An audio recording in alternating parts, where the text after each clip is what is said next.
What's going on, guys? This is the fifth Monday of the channel. This is, we're wrapping up January here, but we're going to go over kind of where we're at, what's going on with the markets. There's a lot going on with the markets. February is going to be a wild and crazy time. So, without further ado, let's jump into the tracker. All right, so diving into the tracker here. Today is January 30th of 2023. The month ends tomorrow. But let's take a look in real quick.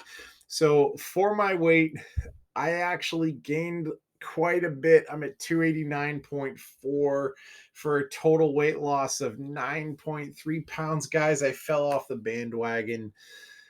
It's not the best. So if there's any good news, yesterday I was in the gym for 2.5 hours. I got some work in a fitness class, did some boxing, did some lifting, spent like an hour on the treadmill. So, I did have a really good workout.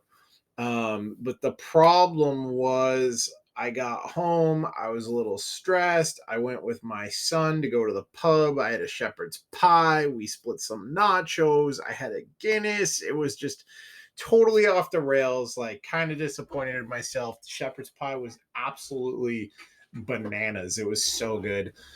Shout out to Donahue's. Oh, it was so good. And I think kind of needed, to be honest. It was good to just watch football and have a beer and eat a shepherd's pie with my son. So that was in a weird way kind of worth it, but I got to get back on that train. We got to we got to get back to where we were. Anywho, as for something that I am better at being consistent about, my account balance for our channel's investing account, we're at $1,410.59. So that's great. Our total dividend payout is still $1.46, and that is not for long. That we will have change on that, so that's good.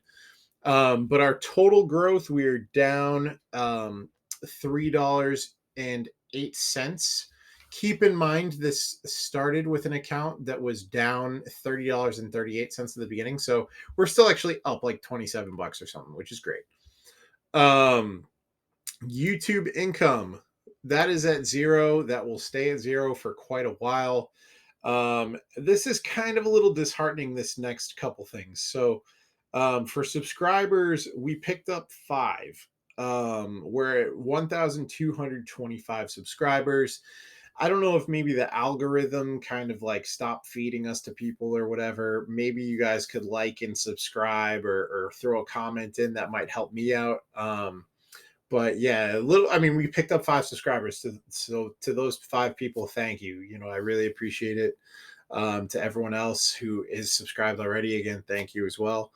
But we're at 42,244 views. So as far as that goes, we did get some viewership over the past few days, which is nice. We're no longer stuck at 1.2K for watch hours. We're at 1.3K for watch hours now, which is awesome. So that's good. Again, just kind of like I gotta make a little more content, but I have some videos actually that are going to be really good that are coming out soon. So, I've been trying to come up with good videos, good content aside from me just doing the tracker stuff. Now, the tracker stuff is really the whole point of this channel, is to show wealth building and to, maybe you guys do it with me.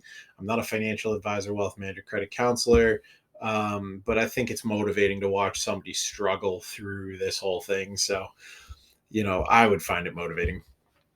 Anyway, enough about the tracker. Let's get into the investments. I'm going to pop right over to Seeking Alpha so that we can take a look.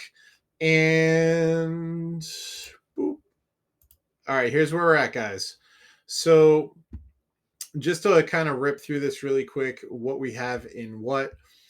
So for MPW, that's Medical Properties Trust. We have 8.3 shares. BlackRock, we have 0.14 shares. Pepsi, we're at 0.6.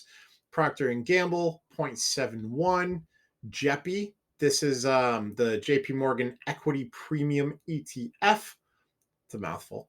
We're at 1.91 shares of that. AT&T, we're at 5.41 shares. Realty Income Corporation, we're at 3.2 shares. SCHD, this is the Schwab Strategic Trust for Dividend Equity ETF. We're at 2.74 shares of that. JEPQ, this is one that we're not investing into daily, guys. This is something that I threw in the portfolio to watch and see what it does, see how we can learn about it. We have 5 shares of that. JEPQ stands for JP Morgan NASDAQ Equity Premium Income ETF. So very similar to JEPI. And then speaking of NASDAQ, we have NASDAQ at 2.31 shares. So looking at a couple things, right? First, let's take a look here. Year-to-date performance, our top performing holding is MPW, Medical Properties Trust. At the beginning of the month, I said this was a little more high risk, but I like the dividend payout, and it does kind of meet the criteria of the portfolio. So I threw it in there. I said it was going to be a risk, and the risk paid off. We're at 17.24% gain on the year. So that's awesome. And that's including with it being down 2.3% today. So, solid movement from that. In a, not a close race to that at all, but in third or second, third, and fourth, we have T-Mobile. I always do that. I always say T-Mobile. It's AT&T. They messed that up so bad. So we have AT&T, Realty Income Corporation, and BlackRock. All at 7.13 to 8.37%. So great movement on those. And then JEPQ. Again, we put it in the portfolio to watch it, see if we can study it, understand it a little better. This thing's only been around for about 7 months. And in the month that we've had it, it's up 6.2%. Plus, it's supposed to pay us a dividend every single month. And it's supposed to pay a large dividend every single month. So we'll see how that goes, when they actually eventually pay us a dividend. But anywho, on the loser side, right, Procter & Gamble is down 7.25% on the month. Pepsi's down 6.11% the month. These two are two that we have this whole time been saying we hope go down, right? They're so consistent in paying their dividend. They are so consistent at growing their dividend that every day I can buy it for a little cheaper, I'm increasing exponentially my future earnings. So that is something that I am totally okay with. Like, really, there's a few of those that are supposed to be dropping right now. Like, I want BlackRock to drop, and I want Realty Income Corporation to drop. BlackRock, if you haven't watched my video on it, look up my video on BlackRock. It's actually pretty good. And, BlackRock right now, it finished out the day down 1.49%. The after hours trading on BlackRock, it's going to open up like way higher. So just a heads up. Like, it's weird because I'm making this video a little late in the day. Like, BlackRock's going to open up super high tomorrow morning. So just get ready for that. But yeah, very, very, very good news from BlackRock. I mean, Realty Income Corporation, I really wish it would go down, but it just isn't. I want it cheaper. But either way, good dividend ratios anyway. Like, the forward yields are still pretty good on these. But yeah, so I mean that's really kind of what's going on. We have a lot that's going to be happening over the next couple weeks. First and foremost, we need to talk about the Federal Reserve. Okay. These are the guys who print the money and they control the interest rates and all that stuff. All right. So today being late in the day on Monday, this is not much notice on this, but tomorrow, so Tuesday, the 31st of January, they're going to start talks at the Federal Reserve where they go over a bunch of stuff. All right. It's a 2-day conversation where they do an announcement, and then the second day they do more announcements, and then they finish up with policy. So what that means is on February 1st, the second day, when they announce policy around 2 o'clock, right, Eastern time, US, When they announced that policy, most people are expecting to see an interest rate increase across the board. So remember that when you own a stock, you own a portion of a company. Okay. It's fun to say, I am a part owner of the Pepsi Corporation. It's fun, right? But that's really what these stocks are. So if Pepsi has any debt, right, and their interest rate goes up, then their profitability, because their money costs more, goes down. Okay. So what happens when the value of a company goes down? Well, their stock goes down too. And for us, that is the best opportunity. Now, I'm not a wealth manager, credit counselor, financial advisor. I try to remind people that all the time. Okay. But when the market is on its way down, it's a great time to buy, right? In my opinion, it's the best time to buy.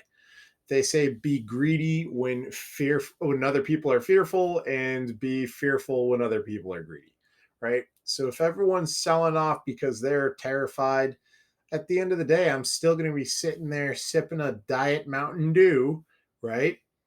Paying myself because Mountain Dew's owned by Pepsi.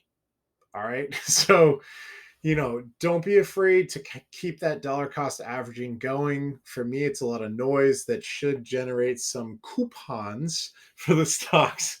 That's how I look at it. It's like every time Jerome Powell goes on the news, I get a coupon for Procter and Gamble stocks. It's fantastic. But we're also going to see the market all over the place because of this. We're going to see it up and down and up and down and all over the place.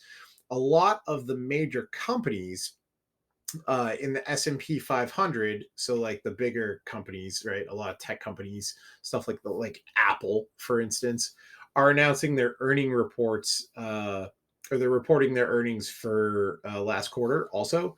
So we have crazy fluctuation with interest rates. We have some of the biggest companies in the world are announcing their earnings. So we're going to see how everyone did through the holiday season. If they didn't hit it out of the park during the holiday season, and while interest rates are climbing, that could be a pretty big catalyst for some sizable drops, which means to us some sizable coupons and potentially a much greater dividend yield on our investments that we're already buying into. So, we'll get into that a little bit more tomorrow when we wrap up the month. But the next couple days, just buckle up and watch the market, and we'll see what happens. And I'll be putting my $50 a day in like every other time. So, with that, guys, I wish you happiness, health, and wealth. Roll the outro.